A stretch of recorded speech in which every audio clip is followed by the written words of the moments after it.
موتور EFP پلاس خودرو اومده جدیداً روی دنا نصب کرده که با همدیگه تغییر و تحولاتی که هست روی موتور با همدیگه چک میکنیم. دسته موتورشون تغییر کرده، دسته موتور روی این خودرو تغییر کرده. سیستم سوپاپ متغیر هم روی میرسوپاپ دود داریم، هم روی میرسوپاپ هوا.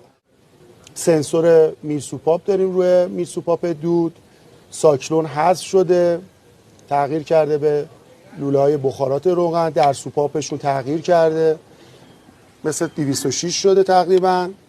بعد نکته‌ای که اینجا داریم می‌بینیم، هیدرولیک فرمون، پمپ هیدرولیک فرمون حذف شده و فرمونشون برقی شده. سیستم خنک‌کاری منبع انبساط نصب شده.